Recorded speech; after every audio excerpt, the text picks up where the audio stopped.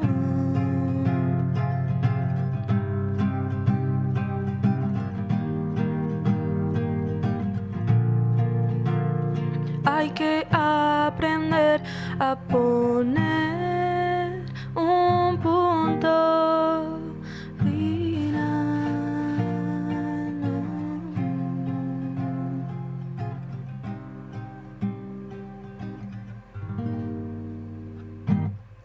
Muchas gracias.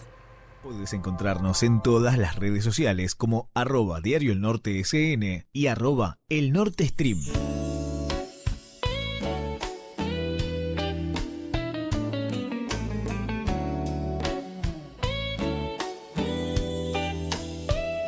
Soñar, viajar, soñar, una ventana, aquellos lugares que aún te quedan por conocer.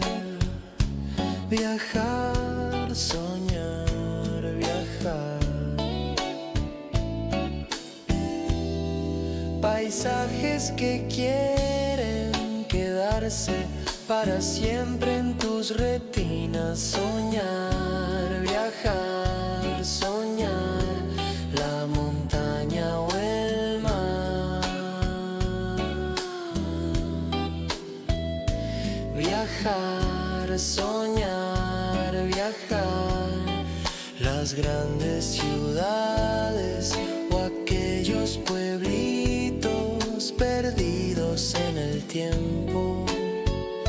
Soñar, viajar, soñar. ¿Quién no ha escuchado alguna vez la frase de Salta la Linda? Hemos estado dando vueltas por Salta, pero esta vez los invitamos a visitar dos lugares emblemáticos y que a veces para los aventureros realmente es muy interesante llegarse ahí. Quizás no para el turista común, porque no hay grandes atracciones más allá de unos paisajes increíbles. Estamos hablando primero de la quebrada de Humahuaca, un extenso valle montañoso de perfil asimétrico que tiene más o menos unos 155 kilómetros de longitud, que recorre de norte a sur y está ubicado en el extremo noroeste de la República Argentina, por supuesto en el norte argentino, en Salta. Constituye un sistema patrimonial de características excepcionales, porque la quebrada de Humahuaca no solo ha sido declarada de unos intereses mundiales de turismo como algunos, digo, lo hablo en plural porque hay muchos, no solamente el de la UNESCO. El otro día digamos de otros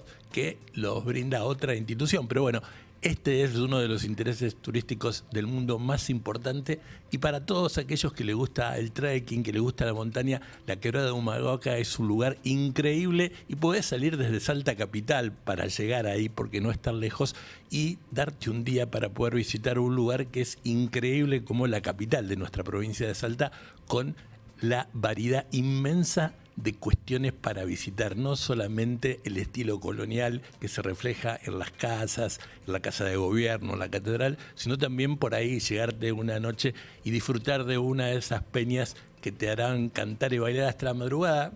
Recomiendo, no soy viejo vizcacha para andar dando consejos, pero ya Valderrama quedó más para los turistas. Ya hay otros lugares donde se puede disfrutar muy buena música y bailar nuestro folclore sin tener que pagar los exorbitantes precios que tiene la gente de Valderrama allí en la capital de Salta. Y desde la quebrada de Humahuaca nos vamos a otro lugar interesantísimo para hacer trekking. Aquellos que les gusta caminar y descubrir nuevos paisajes, estamos hablando de un lugar poco explorado todavía, quizás por lo denso de la vegetación, que es la yunga y lo que se llama la puna jujeña. Su principal referente es el Parque Nacional de Calinegua, con más de 76.300 hectáreas, que es uno de los ambientes protegidos de mayor biodiversidad, así se dice, biodiversidad, muy bien, del norte argentino, conjuntamente con la Reserva Patrimonial de las Lancitas. Hay muchos lugares para caminar, hay muchos senderos y además hay muchos guías que te van llevando por distintos lugares y que vos no crees que estás en la Argentina, que estás en otro lugar, quizás en Centroamérica o en, quizás, no estoy exagerando, en algún lugar de África, por lo selvático y sobre todo por lo húmedo que es esa zona. Allí se van a encontrar con algunas especies animales preservadas en serio peligro de extinción, como el yaguareté o el lobito del río, que se mezclan con una majestuosidad de vegetación increíble y gran variedad de árboles, grandes árboles como la tipa, el cedro, el cebil y sobre todo una cosa muy linda para fotografiar en esta época en otoño, que es el árbol del palo amarillo. El esplendor se conjuga con un cielo que cuando aparece entre el medio de la yunga realmente es lindísimo, diáfano, puro, y además si te corres un poquito más llegás a la Puna, donde hay hermosos paisajes de salinas, estepas y planicies que tienen algunas lagunas rodeadas por montañas como la montaña de Pozuelo, que está ubicada ni más ni menos que a 3.600 metros sobre el nivel del mar. Allí llegan muchas excursiones, pero si la presión tuya es baja, recomiendo que no vayas, por más que sea sal y dicen que la sal sirve para la presión baja, porque subir hasta esa salina es bastante increíble, pero además bastante complicado por el tema de la salud, sobre todo, reitero, para aquellos que tienen la presión baja. La laguna fue declarada reserva de la biosfera y su principal tesoro está formada por una gran cantidad de aves que habitan en su entorno. Así que podés viajar a Salta, podés visitar la ciudad y todos sus estilos coloniales en un día, la noche, una peña, y si te despertás temprano te vas a hacer trekking por el valle de Humahuaca. Después, otro día más, te vas y conoces en Jujuy, muy cerquita de allá, a poquitos kilómetros, lo que es la yunga de todo Jujuy y la Puna jujeña. La yunga primero, porque hay muchos lugares que son prácticamente casi inaccesibles si no vas con un guía, porque es mucha la vegetación que hay, y también por otro lado la Puna con sus salinas y con sus lagunas a alturas que son muy difíciles de ubicar en otros lugares del mundo. No hay tantas montañas que tengan lagunas como tienen este lugar en la provincia de Jujuy. Así que Jujuy y Salta son buenas alternativas para poder vacacionar si uno tiene pocos días. Hay que pagar una cierta platita, pero lo que cuesta vale. Ahora vale que nosotros directamente nos adentremos en las noticias raras que tenemos.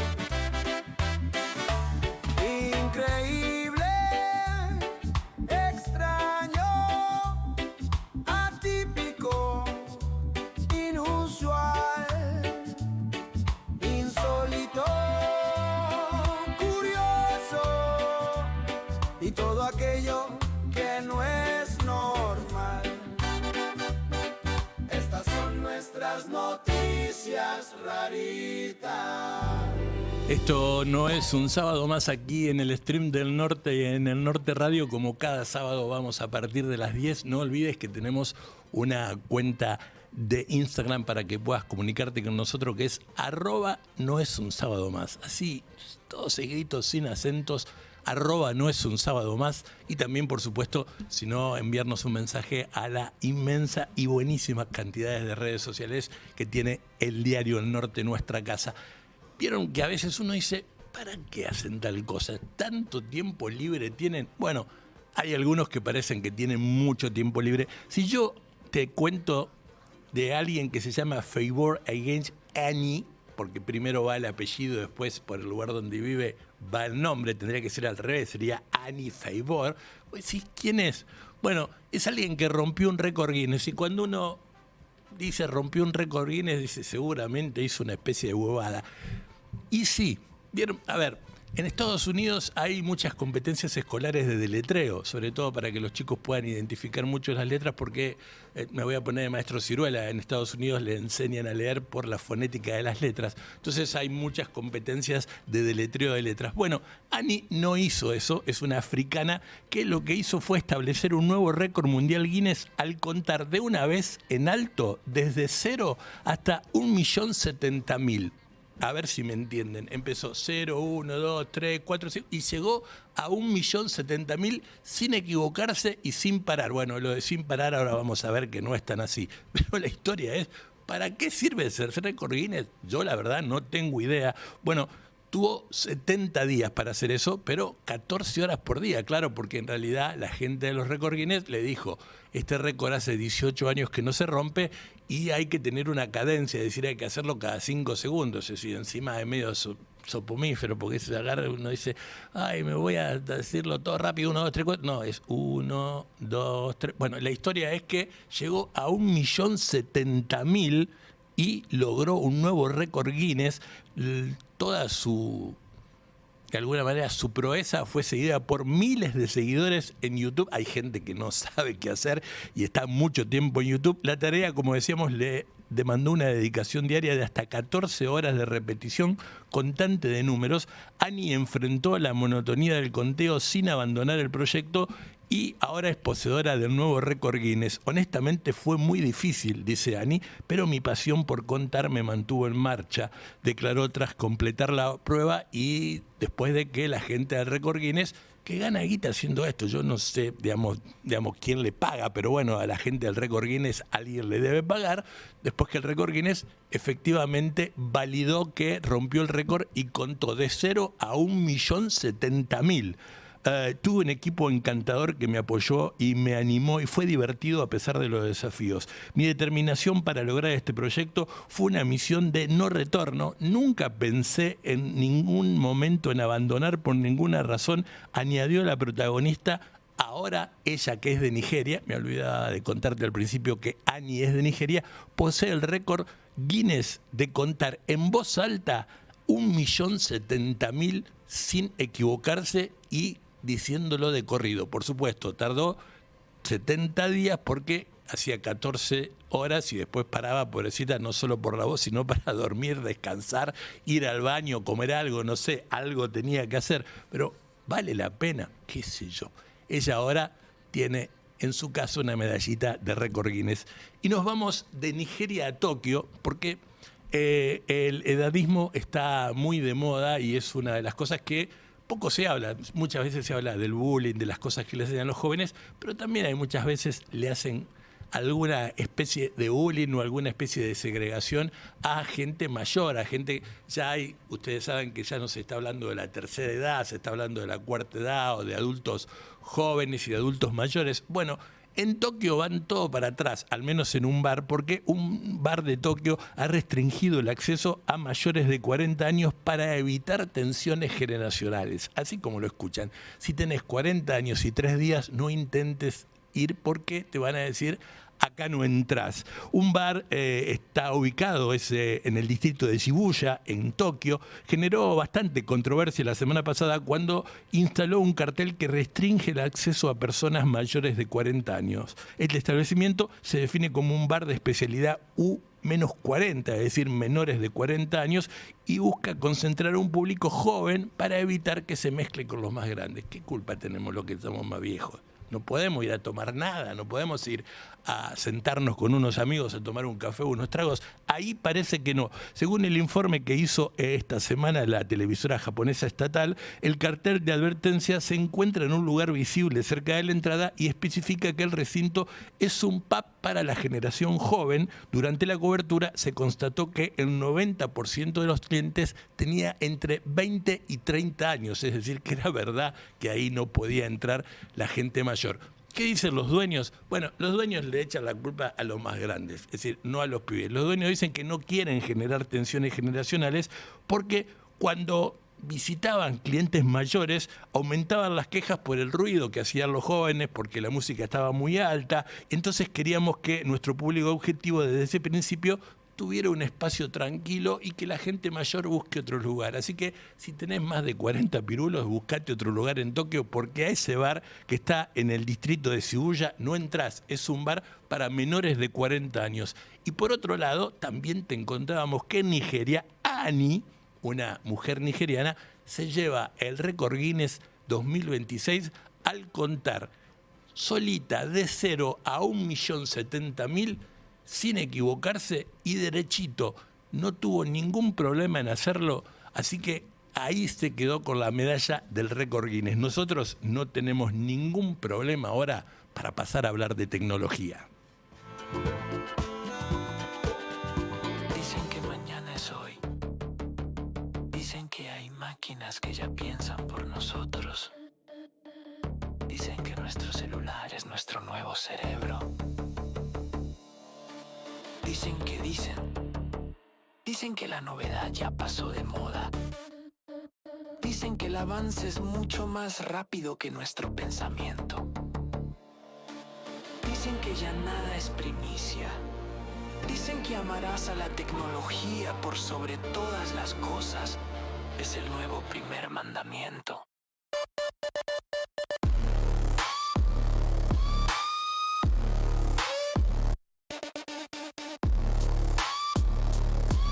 Hace un ratito estábamos en Tokio y vamos a viajar cerquita de ahí a un lugar muy cercano y a un lugar que a nosotros nos llama mucho la atención, sobre todo a los que no hemos viajado por las cosas que cuentan, y es en China.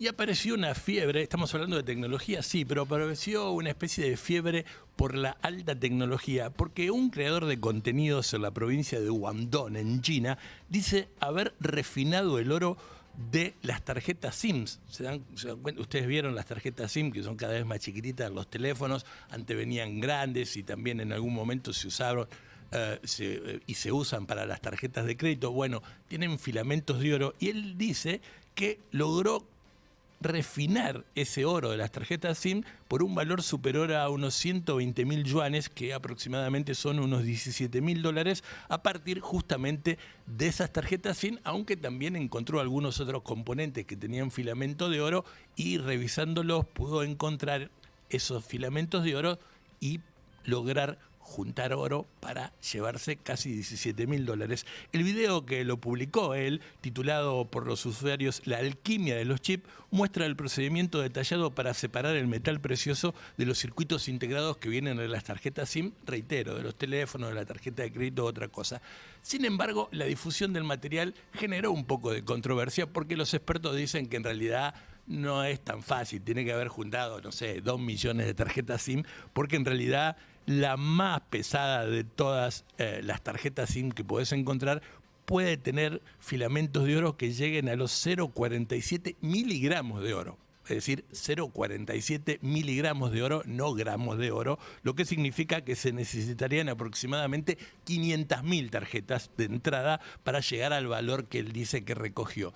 Bueno, no lo sé. El tema es que se desató una fiebre del oro por buscar tarjetas SIM usadas y también saltó una alarma porque los especialistas en química y medio ambiente advierten, claro que sí, sobre los riesgos de intentar replicar estos métodos que dice el tipo que hizo, porque el procedimiento de extracción del oro necesita de materiales reactivos químicos que son muy corrosivos y tóxicos y que representan una amenaza directa para la salud y que pueden además causar daño al medio ambiente. Así que, bueno, si le fue bien a él, está todo bien, y si recolectó esa guita, perfecto. Ahora, lo que están diciendo los que saben es que si uno mira lo que es un yacimiento de oro y todo el problema que hay con el agua y todo el problema que hay con los manejos de algunas cuestiones reactivas, sobre todo para el aire y el medio ambiente, bueno, hay que tener mucho cuidado. De todas maneras, parece que en China andan dando vuelta, mirando mucho para el piso a ver si encuentran una tarjeta SIM para a ver si le pueden rascar un cachito de oro. Cuestiones locas que tiene este mundo. Más de una vez, vamos a otro tema ahora, pero más de una vez le habrás dicho a tu hijo o a tu hija, larga el celular de una vez, estamos en la mesa no se usa el celular, a ver si apagás la luz y te pones a dormir, que mañana tenés que ir a la escuela, o tu pareja te dice, ¿me puede dar un poco de bola a mí, dejar el celular, de mirarlo un ratito? Bueno, aparece una idea por ahí, siempre hay alguien que tiene una idea para ver si puede lograr algo que valga la pena y que pueda hacerse unos mangos, porque una empresa de neurociencia desarrolló una funda de acero inoxidable para celulares. Hasta ahí está todo bien. Una funda de acero inoxidable es medio raro. El tema es que esa funda pesa 2,7 kilogramos, es decir, es pesada, así que en algún momento te va a cansar la mano, salvo que lo pongas en una polla celular como tenemos pero tiene que ser bastante fuerte porque tiene que soportar casi 3 kilos. La empresa se llama Matter Neurosciences y diseñó una carcasa que contradice la tendencia del mercado, que en el lugar de que las carcasas y los teléfonos sean más livianos, esta es pesada, difícil de manipular y se compone de placas metálicas que se ajustan con tornillos alrededor del dispositivo. está inspirada en uno de los primeros teléfonos en el Black Diamond de los años 80 y la funda no entra en el bolsillo, así que tampoco te lo podés esconder para ir de un rincón a mirar lo que está saliendo en TikTok. Según la descripción publicada en su página, el financiamiento colectivo hizo que finalmente la funda viera la vida y se pudiera comenzar a comercializar. El mecanismo, dicen, sirven para que la mano en algún momento se canse y abandonen el celular. Claro, pero lo pueden dejar sobre la mesa, digo yo, no lo sé. Bueno, pesa 2,7 kilos. Para quitar la carcasa es necesario utilizar una llave Allen. Yo soy un nabo, no sé cambiar una lamparita, de manera que estaría bastante complicado si le ponen la carcasa de ese celular a mi celular. Un detalle, esto de usar una llave Allen, que desalienta la forma de remoción frecuente. Master Neuroscience ofrece 2 productos para esta versión de una carcasa de celular pesada para utilizar menos el celu. Una de acero inoxidable que cuesta más o menos $200 y una más pesada todavía que está hecha de latón que cuesta $500. Hay que ver si alguno tiene guita para poder comprarla y de esa manera utilizar la carcasa y hacer que dejes de usar el celular un ratito. Me parece que más barato, me parece a mí, que más barato es el convencimiento, es charlar, es ponerse a discutir cuánto necesitamos tener el celular en la mano en el día y no gastarte esta plata por esta empresa que ha generado una carcasa para celulares que pesa 2,7 kilos, de manera de que no te va a dar muchas ganas de andar teniéndolo por la vida las 24 horas. Y después contarte que en China hay una fiebre de oro tecnológica porque parece que los filamentos de los chips de las tarjetas SIM tienen un valor, pero hay que tener mucho cuidado cuando se lo manipula. Cuidado hay que tener cuando se maneja si se bebe, pero si se bebe no manejes. ¿Por qué decimos eso? Porque entramos en nuestra carta de brebajes.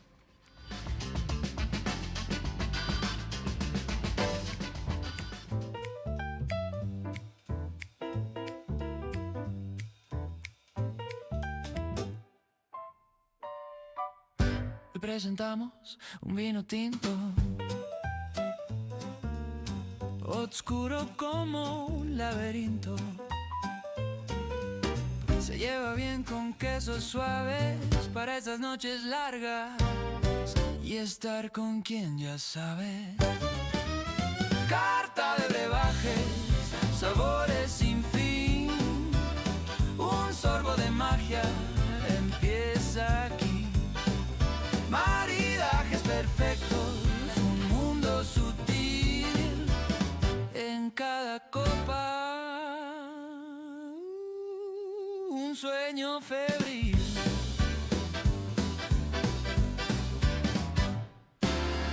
Un blanco fresco, limón y miel. Va con mariscos. Es puro placer si buscas algo más atrevido. Un cóctel de ron es un fuego encendido. Carta de brebajes, sabores sin fin. Un sorbo de magia empieza aquí. Maridaje perfecto, un mundo sutil en cada copa. Un sueño feliz. Te atreves con burbujas de champán, brillan como estrellas en el diván. Un whisky añejo con hielo solo en un vaso de cristal. O un mezcal ahumado que nunca te va a defraudar. Carta de brebajes, sabores sin fin. Un sorbo de magia empieza aquí. Maridajes perfectos, un mundo sutil en cada copa.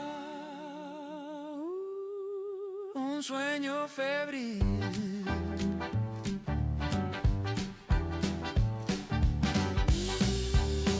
Aquí estamos en el Norte Radio y en el stream de Diario El Norte para hablar un poquito de algunos brebajes. Y vamos a detenernos primero en los vinos Hay muy buenos vinos, cada vez hay más vinos. Tengo un amigo que tiene una vinoteca que dice ya no acepto algún vino salvo que sea muy recomendado por algún cliente porque no tengo lugar donde ponerlos. En verdad que hay un montón de etiquetas y también hay un montón de formas de elaborar el vino y no solamente de variedades. Por eso está lo que se llama el blend y muchas veces el blend con D. Entonces muchas veces piensan en esta mezcla y entonces uno cree que es solamente mezclar dos varietales de vino y ya está. Un vino blend, también llamado de corte o de ensamblaje, es aquel elaborado con una combinación de dos o más variedades de uva o de distintos vinos ya fermentados con el objetivo de lograr mayor complejidad, mayor equilibrio y un perfil único. A diferencia de los varietales, el blend busca la armonía donde cada cepa le aporte un color, una estructura, un aroma o distintos sabores, por ejemplo, con el tanino. Es considerado un vino de diseño, por eso lo hacen los grandes enólogos. No es que además se fabrique de manera casi en serie, sino que muchas veces son incluso las botellas numeradas, donde el enólogo, decíamos, mezcla diferentes tipos de vinos, a veces de diferentes barricas o viñedos, para obtener un resultado superior a la suma de las partes. Es frecuente encontrar mezclas clásicas como el Cabernet Sauvignon o cortes bordeleses como el Cabernet Sauvignon Merlot o el Cabernet Franc con el Petit Verdot. Buscar la perfección en los vinos también es una nueva forma de disfrutar una bebida que nunca cae. Aparece el Fernet, la cerveza, el gin, el vermut, pero un buen vino siempre vale la pena a la hora de juntarse con amigos. Aunque generalmente se mezclan los vinos ya fermentados, a veces se fermentan distintos tipos de uvas como un proceso que se llama cofermentación. Un blend no busca necesariamente que una cepa se destaque sobre las demás, sino que haya una armonía que aporte en identidad para crear, como decíamos, un producto más rico y más complejo. Así que anímate cuando veas una botella que dice blend a ver cuál es la mezcla que tienen, las variedades que tienen, para probar, como decíamos, un vino de diseño. Y ahora vamos a hablar de una bebida noble, porque muchos defensores del whisky, hemos hablado aquí varias veces del whisky, lo denominan como la bebida noble básica. Bueno, pero hay dos tipos de whisky o hay dos tipos de bebidas que entran dentro de esa categoría, que son el Scotch y el Bourbon, pero son bastante distintos entre sí. Las principales diferencias entre el Scotch y el Bourbon radican en el origen, en los ingredientes y en las barricadas. El Scotch se fabrica o se elabora, mejor dicho, especialmente en Escocia, con cebada malteada y madura en barricas que son usadas ofreciendo notas ahumadas y bien complejas.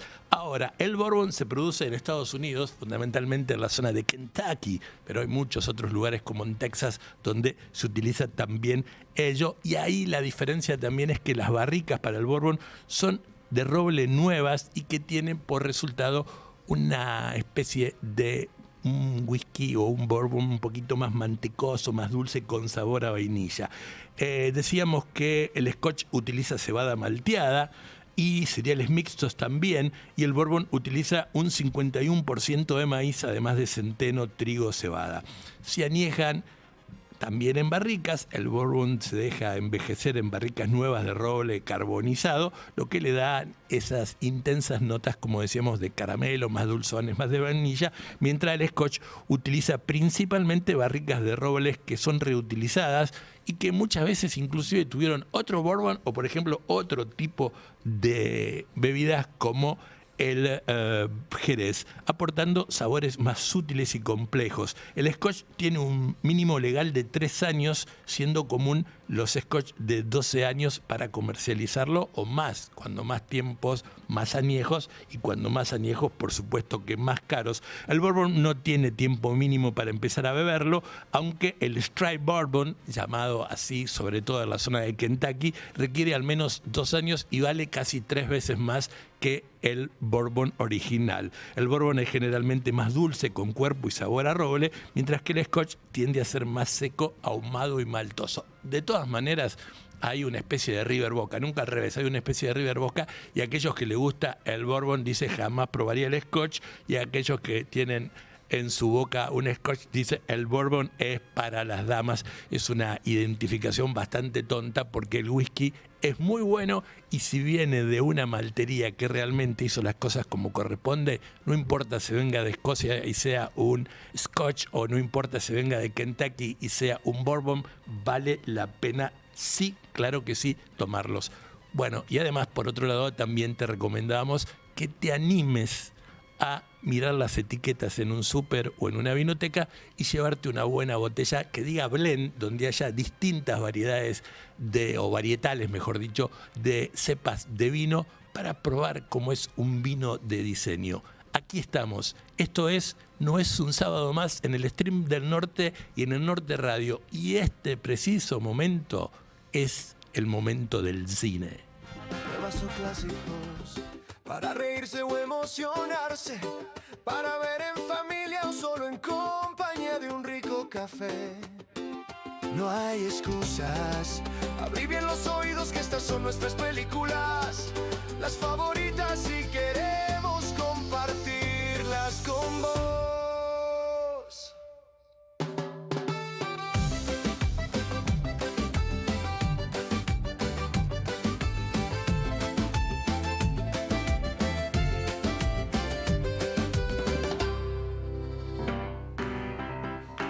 Hablaremos del séptimo arte ahora, del cine.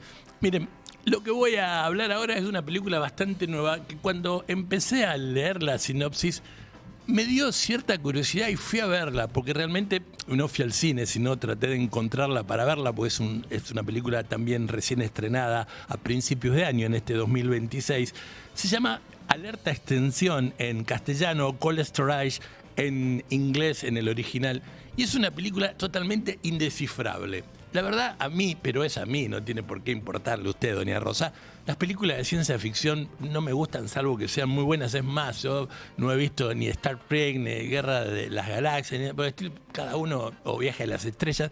Pero esta película es de ciencia ficción, pero uno no sabe dónde colocarla, si en la ciencia ficción, si en la comedia negra, si en una película de humor, si en algo que hizo el director de cine cuando estaba bajo los efectos de algún hongo. La verdad es bastante rara. Es una película que uno puede decir, bueno, sí, está catalogada como película de terror, sí, pero en realidad es tan inverosímil todo lo que pasa que uno no entiende por qué la ponen como película de terror y al final termina siendo adictiva. ¿Qué quieren que le diga? Me la comí entera la película, fui y directamente me senté y hasta que no me terminó no me levanté del televisor. Bueno, parte de un guión de un tipo muy famoso en las películas de terror que se llama David Coppett, basado en una novela del mismo nombre.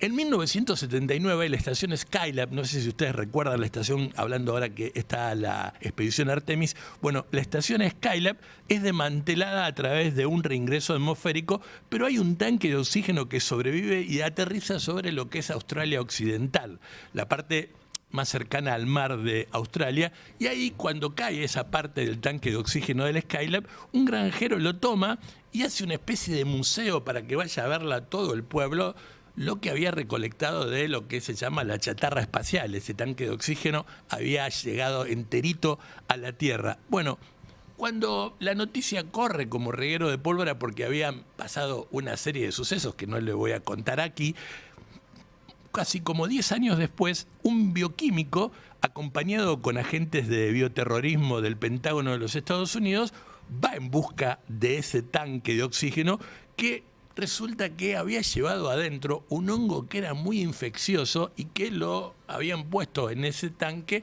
para experimentar cómo se desarrollaba o cuál era el comportamiento de ese hongo infeccioso adentro de ese tanque en el espacio cuando lo mandaron con el Skylab.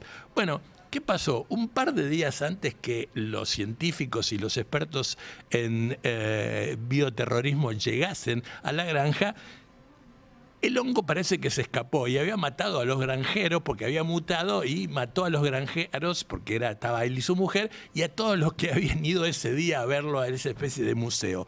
Bueno, el tipo que va a buscar la muestra con los agentes del Pentágono logra encontrar una muestra y se la quiere llevar, pero sin embargo se contagia, no importa cómo se contagia, de una manera recontraboba así, eso lo voy a decir, se contagia porque tiene la bota rota, una tontera, pero bueno, por algún lado le tenía que entrar el hongo. Y también el tipo sufre los ataques de ese hongo peligroso y envenenado. Bueno, igual se lo llevan a Kansas, lo guardan bajo un lugar muy escondido, muy subterráneo, y en un momento parece que también hay problemas económicos en la NASA o en el Pentágono o en algunos lugares que tienen que ver con la industria aeroespacial estadounidense. Es que ese lugar que está cerrado y que está lleno de cemento arriba del tanque de oxígeno, se supone que el hongo no va a salir nunca más de ahí.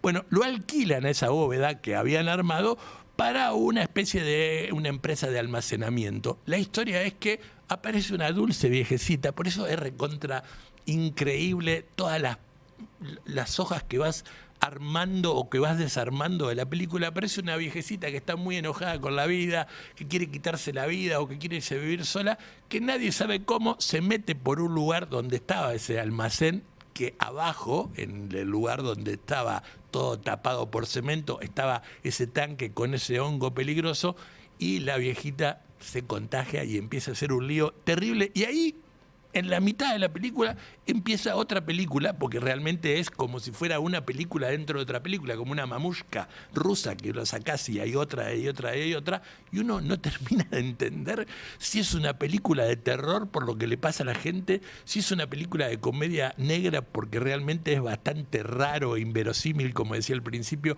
lo que está ocurriendo, si es una comedia, si es una cosa de ciencia ficción. La verdad que no se entiende. Lo que sí es muy entretenida, y además, por otro lado, no solo los actores laburan bien, porque en las películas de ciencia ficción a veces ponen a cada panqueque o a cada tipo que no sabes qué está haciendo ahí, sino laburan bien los actores, son muy creíbles, pero además, por otro lado, las acciones están muy bien filmadas. Por eso yo la recomiendo. Después, si me insultan, está todo bien, pero se llama Alerta Extinción y es una película rara que ojalá alguno de ustedes encuentre cuál es el verdadero género al cual pertenece esta película. Y ahora vamos a hablar de una película un poco más, no seria, pero una película más linda, una película que tiene más sentimiento, para poder encontrarnos con una película que se llama Corazones Jóvenes. La película se centra en Elías. Elías es un chico que vive en el campo en Bélgica y entabla una amistad con un amigo nuevo que llega a esa zona, que se llama Alexander. El chico viene de la capital, de Bruselas, es muy seguro, es un pibe vivo. Hay muchas diferencias entre Elías y Alexander, porque Alexander, bueno, vive una vida ciudadana y Elías vive una vida totalmente campesina. La amistad se estrecha mucho y el tema es que Alexander le confiesa que en algún momento él estuvo enamorado de un chico que iba a la escuela con él en Bruselas, y le pregunta a Elías si él había estado enamorado alguna vez de alguien que era de su mismo sexo. Elías, por supuesto que lo niega, pero en el fondo él se da cuenta de a poquito que en realidad está muy enamorado de Alexander y que no puede no vivir sin él, sino que no imagina hacer cosas en la vida que hacen chicos adolescentes sin él. Salir a jugar, ir a ver una película, ponerse a jugar los típicos juegos de cartas de mesas que hay siempre en Europa y en los Estados Unidos. Bueno, lo que pasa es que Elías se contrae mucho hacia adentro, hay una endogamia muy personal de él, porque en realidad no quiere que la gente en el pueblo se ría al saber que él, Elías, le gusta a un chico, que lo van a tratar mal porque es gay, hasta que hay una emotiva conversación con su abuelo, que le cuenta la historia de amor que sentía por lo que había sido su abuela, la abuela de Elías, la difunta esposa del abuelo, y eso hace que él se anime a hablarle a Alexander, y ahí comienzan una serie de situaciones que te hacen pensar mucho, sobre todo sobre nuestros prejuicios, algo que nos gusta hablar a nosotros, que es cómo romper esa barrera del prejuicio, del qué dirán, cómo no hay que meterse en la vida de cada uno, porque cada uno hace lo que quiere y lo que siente. Bueno, Elías y Alexander tienen que enfrentar también muchas de las murmuraciones del pueblo, porque Alexander, si bien viene de una ciudad grande y está casi acostumbrado a pasar desapercibido dentro de esa ciudad, Elías vive en un pueblo chiquitito donde todo el mundo, cuando ya hay más de 3 días que lo ven juntos, empiezan a murmurar. La peli es una coproducción belga y holandesa que se produjo totalmente independiente. Fue con apoyo de la gente amiga del director que se hizo la película y ganó varios premios en Europa. En la Argentina solamente se pudo distribuir en 2 cines y estuvo un par de semanas, se estrenó en febrero y desapareció, y ojalá que en alguna plataforma muy pronto Jóvenes Corazones o Corazones Jóvenes, como realmente la colocaron aquí en Argentina, a Young Hearts, a Corazones Jóvenes, podamos verla porque realmente vale la pena. Una película que, reitero, si bien no es la primera que habla del amor entre 2 adolescentes del mismo sexo, es una película que otra vez nos hace reflexionar sobre cómo somos nosotros y cómo miramos al que, entre comillas, nosotros creemos que es diferente. Se llama Corazones Jóvenes. Y la otra película, que se llama Alerta Extinción, es una película que yo les pediría casi por favor que si alguno la ve después me cuente no solo lo que le pareció, sino que me diga a qué género cree que pertenece una película que es bastante loca, que si lo hubieran hecho los hermanos Marx, no Karl Marx, los hermanos Groucho y el hermano Marx, seguramente hubiera ganado un montón de premios en esta época, porque realmente no tiene ni pies ni cabeza. Sin embargo, es tan adictiva como un helado de chocolate y limón. Aquí estamos. Esto no es un sábado más en el stream del Norte y en el Norte Radio. Y antes de ir a la pausa, vamos a hablar de la historia de 3 canciones que seguramente en algún momento tarareaste. Una guitarra lloró en el rincón, un verso perdido sin dirección, un sueño en papel escrito al revés. Así nació la magia, como si fuese la primera vez. Cuerdas tensas, voces al viento, melodías que sobreviven en el tiempo. Canciones que cuentan lo que vos no ves, anécdotas de un alma que nadie sabe dónde fue. Un riff, un grito, un eco de ayer, que aún hoy sigue haciéndote estremecer. Sin querer, una servilleta, un estribillo guardó entre risas y copas. De la nada, Un éxito nació. raros acordes, un piano y un bar. Aquellos sonidos no se han de olvidar. Letras sueltas, melodías al azar. Secretos que el corazón ya no quiere guardar. Canciones que cuentan lo que vos no ves, anécdotas de un alma que nadie sabe dónde fue. Un grif, un grito, un eco de ayer, que hoy sigue haciéndote estremecer. Que hoy La sigue primera de las canciones seguramente no la tarareaste porque tiene unos cuantos años, más de 60, pero seguramente tu abuelo a lo mejor o tu papá quizás la bailó. En un momento va a llegar la posibilidad, yo creo que no va a pasar mucho tiempo, pero por ahora no, de que podamos poner música en YouTube y podamos poner el sonido de la canción original. La primera historia tiene que ver con un gran rock and roll, de los primeros rock and rolls que se bailaban a full en las distintas pistas, sobre todo en los Estados Unidos, que es Zapatos de Gamuza Azul. Tiene una versión en castellano de Morris que es bastante mala, esto me hago cargo yo de decirlo, pero Zapatos de Gamuza Azul nació un 17 de diciembre del año 1955 de la inspiración, así se dice, de la inspiración, Juan Carlos, de Carl Perkins, basada en una anécdota contada por Johnny Cash sobre un aviador que exigía que no le pisaran sus zapatos de gamuza azul. Aunque el éxito de Carl Perkins fue muy interesante y la canción empezó a conocerse en todos lados, la versión más conocida, la que seguramente si le preguntas a tu papá o a tu abuelo reconoce más, es la que hizo el rey Elvis Presley en el año 1956. ¿Cómo nació la canción? Durante una gira, Johnny Cash le contó a Carl Perkins que había un aviador que se llamaba C.C. White que había conocido en Alemania durante la guerra y que se refería a sus zapatos reglamentarios como zapatos de gamuza azul, de la manera que los lustraba y los cuidaba, y entonces nadie podía tocarlos ni pisar, mucho menos esos zapatos de gamuza azul que igual vos lo veías y no tenía nada que ver, eran zapatos comunes.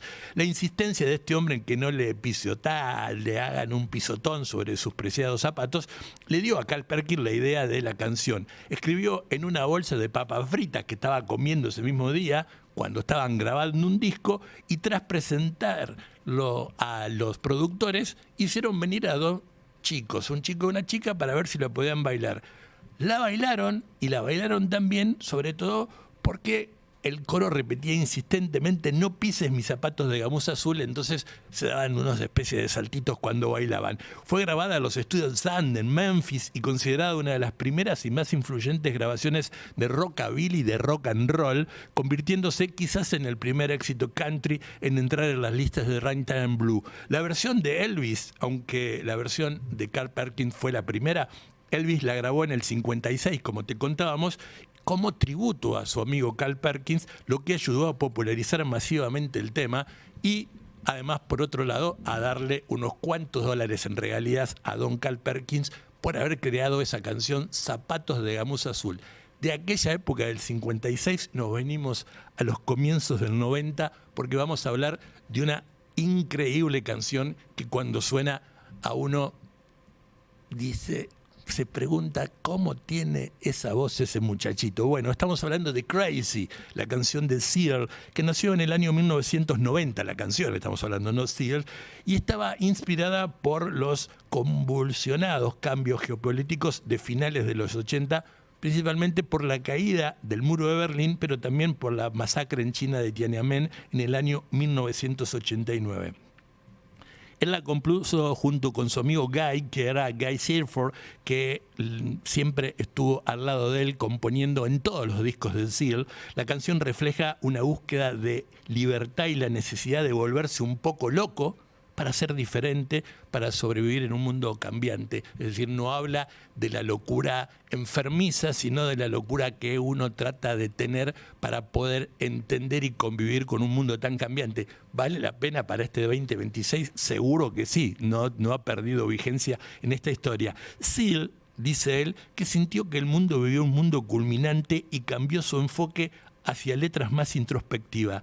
La frase que quizás más destaca esa canción es: nunca sobreviviremos a menos que nos volvamos un poco locos. Nunca vamos a sobrevivir al menos que nos volvamos un poco locos. Y se convirtió en un himno para mucha gente que, reitero, no encontraba en la canción la historia de una histeria, la historia de una locura o de una enfermedad mental, sino esta historia de volverse un poco loco y de quedarse un poco ciego para no tratar de convivir con un mundo tan convulsionado como el que estamos. Fue la primera canción que Seal escribió utilizando solamente su guitarra y fue producida por el gran Trevor Horn para el álbum debut del artista en el año 1990 y tuvo cerca de 2 meses en los primeros puestos de la revista Billboard.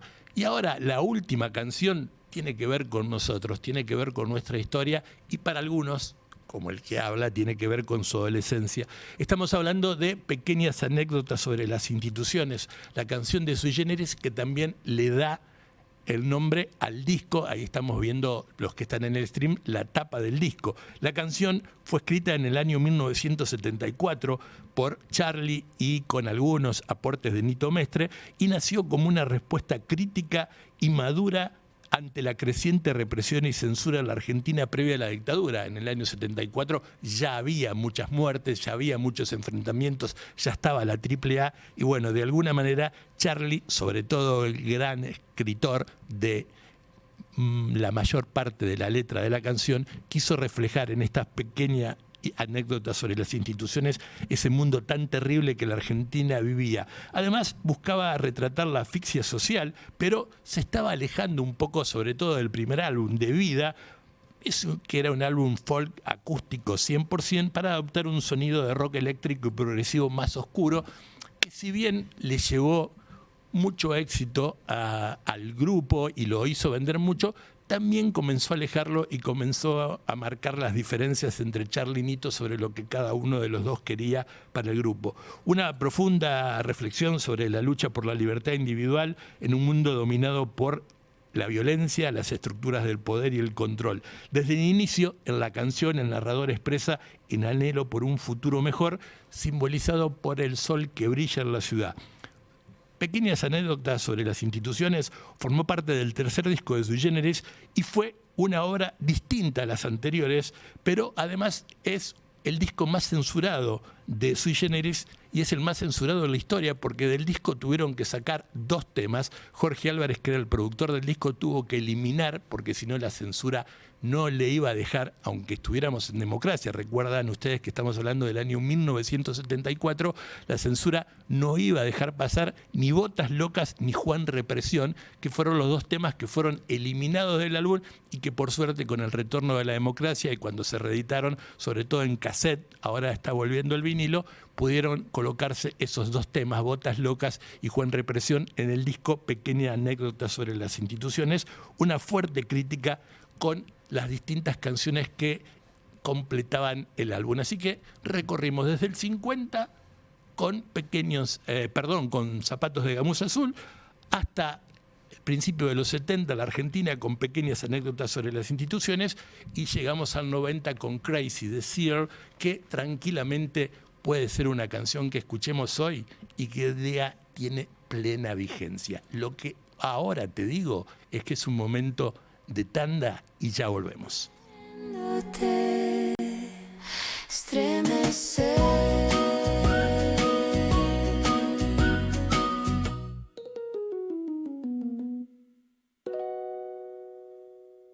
Imagina un postre cremoso, dulce y delicioso. Eso es un postre Balcarce. ¡Qué confusión! No busques más. En Vinoteca Baco tenemos los postres Balcarce. Stringimi forte. La tradición del auténtico sabor marplatense para disfrutarlo todo el año. Yo canto al ritmo. Vinoteca Baco, Avenida Savio y Pellegrini, San Nicolás. En un siniestro vial, el uso correcto del casco puede hacer la diferencia. Recordá que cada casco tiene su talle. Elegí el adecuado para vos. Llévalo correctamente ajustado. Asegúrate de que esté homologado. Reemplazalo ante el primer golpe. Activa tu conciencia. Usá casco. Municipalidad de San Nicolás de los Arroyos.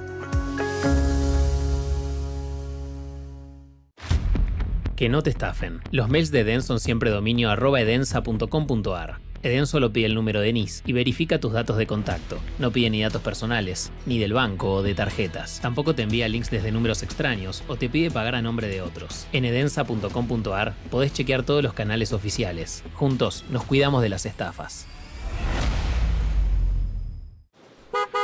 Llegás a tu casa con un auto nuevo. Un auto nuevo llega a una concesionaria en un camión. Un camión sale a la ruta con 8,0 kilómetros de una planta. A la planta le llegan componentes de una fábrica de autopartes. A la fábrica de autopartes le llega el acero. Al acero lo hacemos pensando en tu auto nuevo. Ternium, acero para hacer. Imagina un postre cremoso, dulce y delicioso.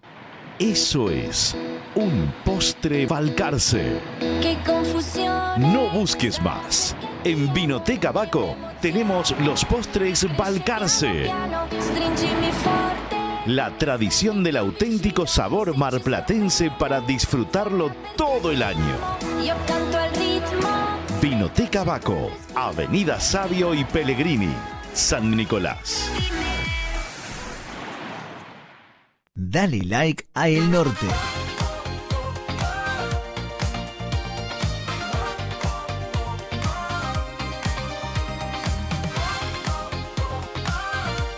El mundo en su swing. En la cancha comenzó el partido y los goles rompen el hastío. La red vibra con el latido del grito.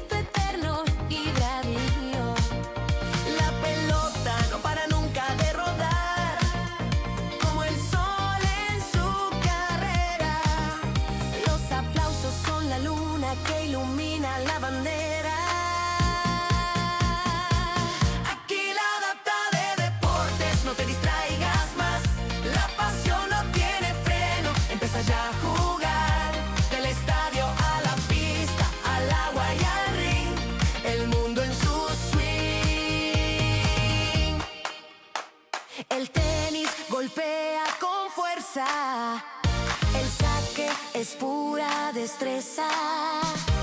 Mientras los motores rugen, los pilotos muestran su fiereza. Aquí la data de deportes, no te distraigas más. La pasión no tiene freno, empieza ya a jugar. Del estadio a la pista, al agua y al ring, el mundo en su swing.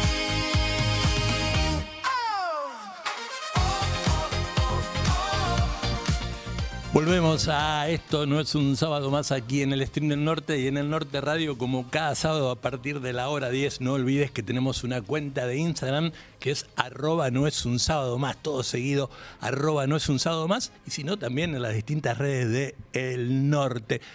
En verdad confieso que estas dos noticias de deportes no sabía si colocarlas en rarezas o en deportes.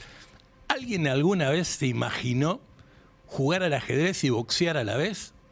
Y que hay un deporte justamente que se está utilizando mucho o que está muy de moda, por ejemplo, en Europa. Bueno, sí existe, se llama chess boxing, ¿cómo se va a llamar? Se llama ajedrez boxeo, llamado también boxeo de ajedrez. De alguna manera, es un deporte de dos jugadores y el boxeo se hace de a dos, salvo que sea lucha libre, que no tiene nada que ver con el boxeo, y el ajedrez también. Y consiste en un híbrido que combina el ajedrez y el boxeo. Estamos todos locos, el boxeo es para pegarse y el ajedrez es para pensar. Bueno, el concepto de este deporte había sido imaginado en el año 1992 por un dibujante de cómic francés. Sin embargo, fue un artista de performance holandés que llevó el concepto a la práctica allá por el 2003. El chess boxing o el boxeo de ajedrez se practica en varios países, pero se practica mucho en Europa, sobre todo en Alemania, en el Reino Unido, y también ya ha llegado a India y a Rusia. En Rusia hay de todo, como ustedes seguramente han visto en YouTube, por ejemplo, el campeonato ese de cachetadas que se dan, una cosa rarísima. Ahora, ¿quiénes practican este deporte? Porque realmente uno dice, ¿a qué te dedicas vos? Y yo practico chess boxing. ¿Y qué es? Y juego al ajedrez y al boxeo a la vez. Bueno, el juego, cuando fue creado, en realidad nació de ese cómic francés y consiste en jugar un partido entero de boxeo y luego de terminar el partido o determinar los rounds que están pautadas del boxeo, jugar un partido de ajedrez. Como esto no resultaba del todo práctico, Rabin, que es Lepper Rabin, el holandés, lo que hizo fue cambiar las reglas de juego como se las conoce ahora y se convirtió en un deporte competitivo. ¿Qué es lo que hay? Primero hay un asalto de boxeo, se revientan a piñas, suena la campana, van a hacer una jugada de ajedrez. Están 5 minutos, suena la campana, suben al ring de nuevo, se revientan a piñas, bajan y hacen otra jugada de ajedrez. Lo que estoy contando es verdad. Googleelo, amigo, amiga, es verdad, se llama chess boxing. Bueno, parece que alguien lo había visto en una película de humor finlandesa y se le ocurrió que podía ser un deporte. La primera competencia de chess boxing tuvo lugar en la capital alemana, en Berlín, en el año 2003, y se realizó el torneo mundial en Holanda con la cooperación de la Federación Neerlandesa de Boxeo y auspiciado por la World Chess Boxing Organization, es decir, ya hay una organización mundial que tiene a este deporte, que incluso creen que dentro de 20 años, no ahora, dentro de 20 años, ojalá que dentro de 20 años el mundo se haya destruido para no ver esta tontería en las Olimpiadas, porque dice que capaz que dentro de 20 años este deporte se puede convertir en deporte olímpico. ¿Tiene algún requisito? Reitero, se revientan a trompadas, 3 minutos de boxeo, bajan, hacen un par de jugadas de ajedrez, suena la campana, otra vez van al ring, otras piñas, bajan, otra vez, y después gana el que se cayó. El tema es, si no se cayó ninguno, hay un empate. En el ajedrez también puede haber tablas también en el chess boxing, no lo sé. Pero bueno, tiene algunos requisitos, como ser menor de 35 años, tener un estado físico adecuado y saludable. Yo seguro no puedo hacer eso, pero además, por otro lado, imagino que debe haber distintas categorías. Bueno, puede hacer chess boxing un flaco de 90 kilos contra uno de 60, pienso yo. Haber participado como boxeador en mínimo 20 encuentros, aunque sea como amateur, y además, por supuesto, saber jugar al ajedrez y tener un rango de puntuación mínimo de 1500. Es decir, que no es para todo, porque además de ser bueno en el ajedrez, tenés que tener por lo menos 1500 puntos en el ranking FIBA de ajedrez. Una locura de esas que vos decís, ¿no sabés para qué existe esto? Bueno, yo tampoco. Se llama chess boxing. yo los invito a que ustedes lo vayan a buscar a Google y van a encontrar a este deporte como a este otro que vamos a hablar ahora, que se llama Austrian Racing. Este lo había visto antes. Los que ustedes están viendo en la pantalla, si están en el streaming en este momento, no es una imagen de inteligencia artificial, no, es un jinete de avestruces. Este deporte, podríamos decir, esta carrera de avestruces, es muy popular en Sudáfrica, pero también se ha hecho muy popular ahora en el territorio sur de los Estados Unidos. Es una carrera de avestruces que lleva las competencias con animales a otro nivel. Los corredores intentan montar a estas aves de 150 kilos, sujetándose de las alas o del cuello, es decir, no tienen soga como los caballos, y las avestruces alcanzan una velocidad de hasta 70 kilómetros por hora. El resultado realmente es impredecible, seguramente. ¿Por qué? Porque el animal es bastante no doméstico, para no decir rudimentario, porque muchos avestruces ya están de alguna manera viviendo casi en comunidades o que de alguna manera los han adiestrado para algunas cuestiones. Pero no es tan fácil para el avestruz entender que un tipo se le suba arriba y quiere hacerlo correr. Bueno, por eso hay competidores que son lanzados al aire, mientras que otros enfrentan a las aves que directamente se niegan a moverse. La actividad se popularizó como una atracción turística a principios de 1900, particularmente en Jacksonville, en Florida, así que hace muchísimos años que hay esta carrera de avestruces. Y es una atracción en lugares como en Canterbury Park. El evento más famoso, por supuesto, es el International Camel and Ostrich Race en Virginia, donde hay carrera de avestruces y carrera de camellos. La verdad que nos vamos a extinguir como seres humanos, porque si hay carrera de avestruces y carrera de camellos y hay mucha gente que va y apuesta, estamos todos locos. No es un deporte para todos, por supuesto que no, ya que se considera que los avestruces son difíciles de manejar y mucho más que los caballos, ya que las aves suelen correr en forma desordenada, girando sobre sí o incluso atacando a los jinetes. Claro, ¿quién va a querer que se te suba un vago para que puedas correr y ver si ganar una carrera? Cosas de este mundo loco que nosotros tratamos de contarte en este humilde programa que se llama No es un sábado más y que ahora te invita a conocer dos libros muy interesantes.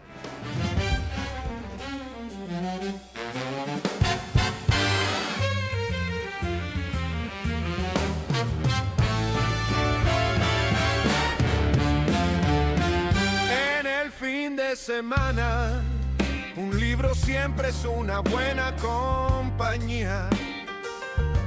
Aventuras, misterio, novelas, ensayos, poesía. No importa si es un clásico o una novedad. No importa si lo releerás o si hoy abrirlo te animas. Lo importante es que sea buena literatura. Estos son nuestros recomendados de la semana. Vamos a recomendarte dos libros bien distintos entre sí, pero que realmente vale la pena leer. El primero es de Mary Sánchez y es bastante nuevo y se llama ¿Cómo se lo digo? Entre lo que decimos y con las cosas que nos callamos se juega gran parte de nuestra vida. Muchas veces tenemos ganas de decirle a alguien algo, no solamente feo o malo, a veces cosas lindas, como hablábamos de estos chicos belgas que Elías no se animaba a decirle a Alexander que estaba enamorado de él cuando hablábamos de las películas. Bueno, la historia es que muchas veces callamos las cosas porque no tenemos idea de cómo decirlas. Hay conversaciones que curan y hay otras conversaciones que hieren porque la gente a veces no sabe decir las cosas de la manera que tiene que decirla, lo más correcta posible. Algunas construyen puentes, otras conversaciones generalmente levantan muros. En este libro, Mary Sánchez, que es una licenciada en marketing, entrenadora en comunicación, liderazgo y ventas, y tiene 15 años de experiencia trabajando con grupos de personas, comparte una certeza aprendida en la práctica de la forma en la que cada uno habla para abrir o cerrar oportunidades y transformar muchos vínculos. Después de mucho tiempo de trabajar con grupos de personas en empresas o en ONGs, ella se dio cuenta que necesitaba escribir un libro para explicarle a la gente cómo hablar, cómo decir las cosas. No que no se coma las heces o que diga los verbos adecuados, sino en qué momento decirlos y de qué manera decirlo. Cómo se lo digo es una guía práctica y emocional para revisar cómo escuchamos, cómo ponemos límites, cómo respondemos, cómo pedimos e incluso cómo callamos. A través de ejemplos reales y herramientas concretas, este libro invita a comunicarse con mayor claridad, empatía y propósito.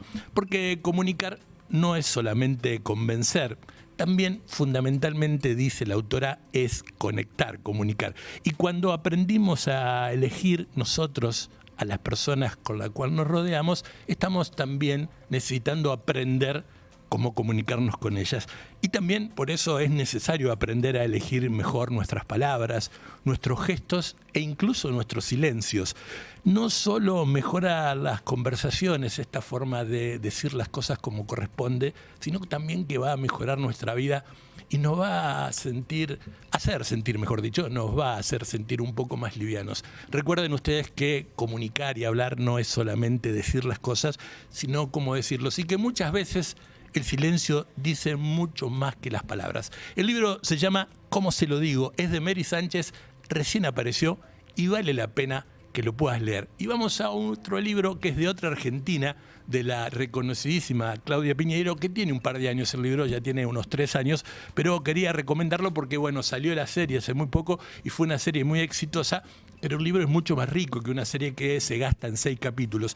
El libro se llama El tiempo de las moscas y habla sobre una mujer, Inés, que sale en libertad después de estar 15 años por haber asesinado al amante de su esposo, y su vida ha cambiado, pero también cambió mucho la sociedad, de lo que ella vivía, sentía, veía cuando estaba en libertad, después de pasar 15 años presa, el avance del feminismo, las leyes del matrimonio igualitario, las leyes del aborto, el lenguaje inclusivo, un montón de cosas que cuando Inés estaba en la calle no se usaban y que ahora forman parte, por suerte, de nuestra vida cotidiana. Inés era una especie de ama de casa tradicional y a quien la maternidad no le había resultado para nada feliz, y entiende que debe ser práctica de adaptarse, porque en realidad era, como decíamos, una ama de casa tradicional hasta que descubrió a su esposo con un amante y no tuvo mejor idea que matarla, y después no tuvo mejor idea que entregarse. Aunque le cueste, se asocia con su única amiga, que la había hecho también adentro de la cárcel,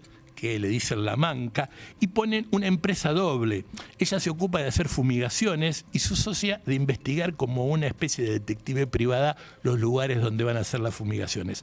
Como una especie de Thelma y Luis, la película, ¿la recuerdan? Bueno, Inés y la Manca enfrentan situaciones complejas de su nueva realidad con el deseo de reinventarse, hasta que una de las clientas de Inés, una señora muy aseñorada, diría la canción, le propone un intercambio muy inquietante como para salir de las tinieblas de su pasado.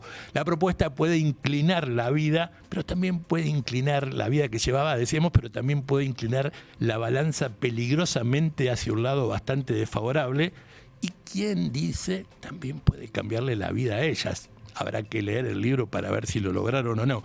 Aunque el libro se escribió, decíamos, en el año 2023, vale la pena su lectura porque es una novela con la que de pronto se consiguió estirar los márgenes de lo que se llama género negro en la literatura y construir una trama criminal sin tantas fallas y denunciar las injusticias cometidas, sobre todo contra las mujeres, y no solamente en la cárcel, porque el libro habla de los vejámenes que pasó Inés en la cárcel, sino en lo que pasaba antes, cuando ella, reitero, era una tradicional ama de casa y pensaba que las cosas que le pasaban o que le hacían formaban parte de la vida cotidiana y que se la tenía que morfar, por decirlo de alguna manera, porque era una señora de su casa. Bueno, todo cambió no en la cárcel, sino cuando encontró al marido con un amante, lo mató, fue a la cárcel, ahí se encontró con la Manca y cambió su vida. Y cuando sale a una sociedad totalmente distinta de la que había vivido, también tiene que adaptarse hasta que se encuentran con esta buena mujer que le propone algo que vaya a saber si le sale bien. Para enterarse si le sale bien habrá que comprar el libro. Se llama El tiempo de las moscas, de Claudia Piñeiro. Antes te habíamos recomendado el libro debut, la primera edición escrita, porque ya tiene muchos videos en YouTube, de Cómo se lo digo, de Mary Sánchez, donde plantea que lo que decimos y que lo que callamos habla mucho de nosotros y que muchas veces, perdón por la redundancia, hay que entender que el tono la forma y el tiempo tienen mucho que ver en cómo lo recibe el otro. Así que, como se lo digo, de Mary Sánchez y El tiempo de las moscas de Cecilia Piñeiro son nuestros 2 libros recomendados. Y ahora vamos a recomendarte 2 series que sí vale la pena ver.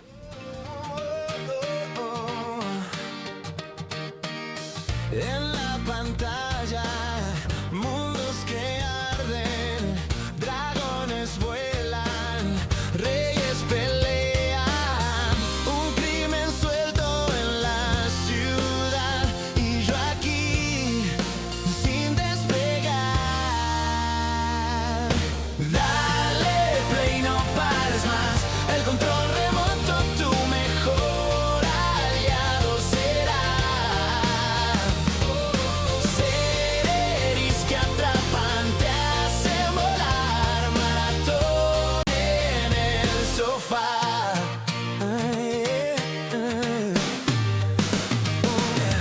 Un viaje al espacio, un salto en el tiempo, romances que estallan, giros violentos, zombies que corren, risas sin fin. La noche se vuelve un festín. La trama engancha, ya no hay regreso. Un capítulo más después me ocupo de eso. Dale play, no pares más. El control remoto tu mejor aliado será.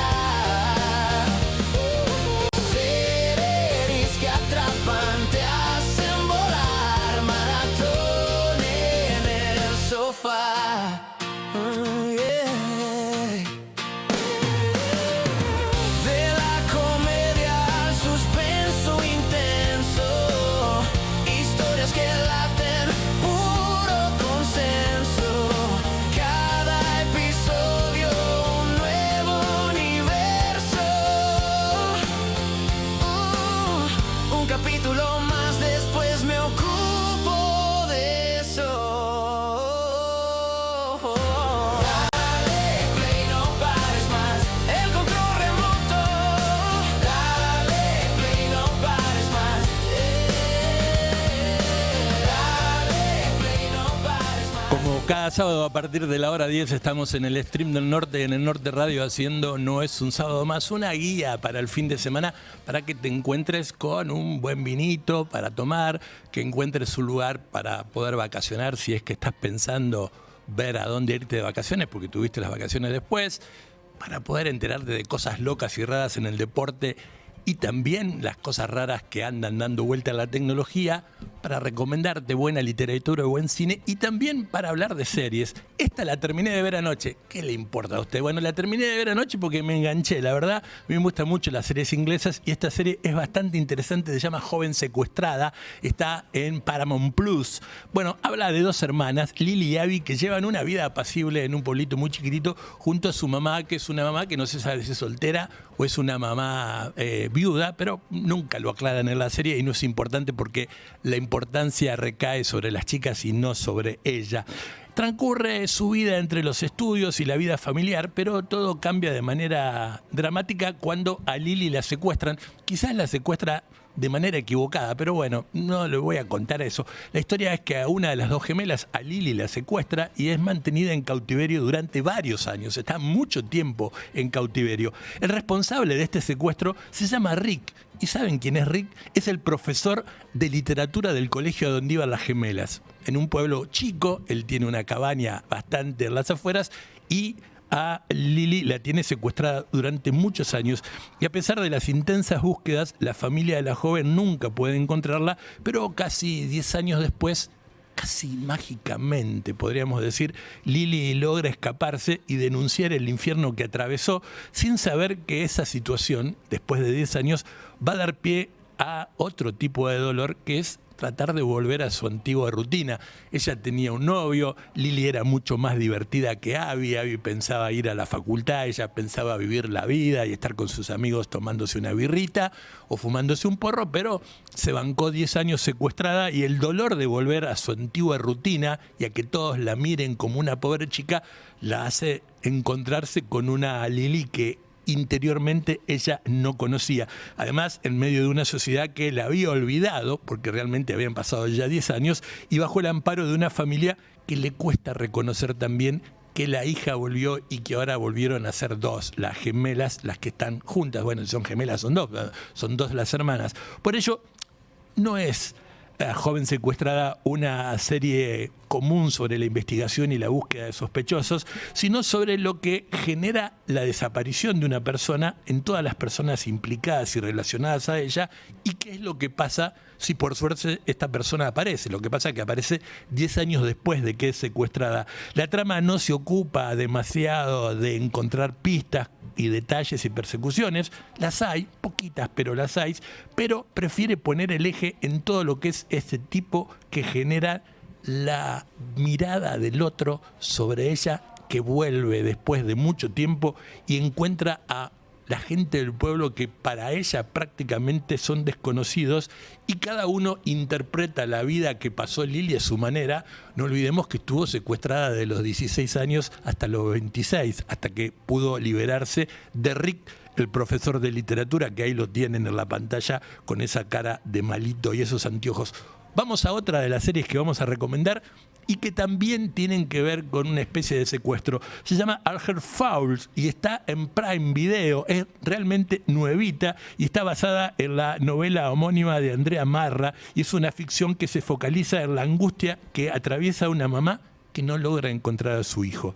En Estados Unidos es muy común que para poder llevar a tu hijo a jugar a la casa, vamos a suponer que yo quiero llevar a mi hijo a jugar a la casa, no sé, de Belu, tengo que pedirlo con anticipación. Digamos, yo te voy a mandar mi hijo a jugar 2 horas a tu casa, y a las 2 horas voy y Belu me está esperando con el nenito y la mochila en la mano para que me raje. No es una cuestión acá que lo puedes dejar o decir, che, me salió una cosa en Rosario, te dejo los pibes, vuelvo, no sé, a la noche. Allá es bastante complicada la historia. Bueno, Marisa pasa por la casa de un amigo de su hijo para retirarlo luego de una tarde de juegos que ya había sido pautada. Sin embargo, cuando le abren la puerta, ella se encuentra con que en ese domicilio donde había dejado al pibe vive otra familia y que nadie escuchó ni siquiera hablar del chico. Es decir, ella fue, lo dejó al chico en esa casa, que era la casa de un amiguito de él de la escuela, y cuando va encuentra a otra familia que no sabía nada de que habían traído un pibe, ni conocían a ella ni al pibe. A partir de ese instante la mujer evita desesperarse y focaliza toda su atención en descubrir qué sucedió en ese lugar y cuál era el paradero de su hijo, y a medida que la investigación vaya avanzando, Marisa descubre secretos que están muy guardados en el medio de un pueblo que aparentemente es tranquilo y chiquito, pero que guarda siempre muchas mentiras y traiciones. Alger Fouls es un adictivo thriller donde, más allá de que la pesadilla avanza cada vez más adelante y que ella no encuentra un lugar para poder de alguna manera encontrar a alguien que la ayude, porque surgen algunas preguntas. Si efectivamente donde va no es la casa donde decía que estaba el amigo de su hijo de la escuela y la familia no encuentra o no sabe nada del pibe, la primera de las que comienzan a aparecer como posible autosecuestradora o como posible instigadora es la propia madre. La primera pregunta que surge es si la madre conocía bien a Jenny, que era la mamá del otro chico, y que le dejó su hijo. ¿Ella había estado alguna vez antes en la casa o simplemente lo dejó porque tenía que estar apurada al hacer un trámite? La policía le hace las mismas preguntas, distintos inquisidores, para ver si podría de alguna manera sacarle algo, pero la mamá cada vez se entiende menos. De manera de que el detective, que es el investigador principal, que se llama Alcaraz, que está encarnizado a través de Michael Peña, que es un gran actor y que hace realmente un trabajo espectacular, es uno de los grandes personajes de la historia, porque no solamente es inteligente y es rudo, sino que además, por otro lado, tiene una sensibilidad muy particular para con la mamá y entiende la desesperación y comprende que ella no está mintiendo cuando dice que no sabe nada, que ella verdaderamente dejó al hijo en la casa de un amigo. Jennifer Kaminsky, que es Dakota Fanning, también está preocupada porque es la mamá del otro pibe, cuando se da cuenta que en realidad la que engañó a todos es la niñera, que se llama Carrie, como en la película, quien engañó a Marisa y también a todas las familias, y ahora también ha desaparecido, y queda de alguna manera sintiéndose Jenny bastante culpable de haber contratado a semejante monstruo o a una empleada, por haber creído las referencias recibidas, que por supuesto eran mentiras, y por haber quedado en medio de la tragedia. Mientras tanto, las otras madres del colegio y las otras personas del pueblo ya miran con desconfianza a todo el mundo, ya piensan que cada uno de los que mira y que no conocen bien son de alguna manera culpables de algo. La trama se va ensanchando de a poquito, de a poquito, de a poquito, y cuando va llegando al final uno descubre que al principio estaba la llave de todo, pero para eso hay que ver. Se llama Hagelfault la serie y está en Prime Video. Y antes hablábamos de otro secuestro de una de las gemelas de Lily, que vivían en un tranquilo pueblo de Inglaterra hasta que fue secuestrada por su profesor de literatura. Dos series interesantes para poder maratonear este fin de semana. Joven secuestrada en Paramount Plus y Hagelfault en Prime Video. Señora, señor, como decían los dibujitos animados, esto es todo, amigos. Nosotros nos vamos a encontrar el próximo sábado a partir de la hora 10 aquí en el Stream del Norte y en el Norte Radio. En la dirección de cámaras, ella, Belén Snardoni, siempre atenta. Nuestro señor del sonido se llama Leonardo Guerra. La producción musical de Tadeo Sberlo y la producción integral de ella, que casi siempre no me reta, pero me mira con una cara como diciendo, guarda, no te vayas a pasar mucho más tiempo. No, sí, ya sé que llama, ya sé. No me voy a perder el nombre de Judith Coronel, pero te mira a veces como diciendo, Juan Carlos hace las cosas a tiempo. Por eso, Judith Coronel, le agradecemos siempre su benevolencia para con nosotros. Mi nombre es Juan Carlos Breggi. Muchísimas gracias a todos por estar del otro lado. Nos encontramos el próximo sábado aquí en el Stream del Norte y en el Norte Radio con No es un sábado más. Por el Norte Stream y por el Norte Radio. No es un sábado más, agenda este horario. Sábados desde las 10 al mediodía, donde arranca el fin de semana.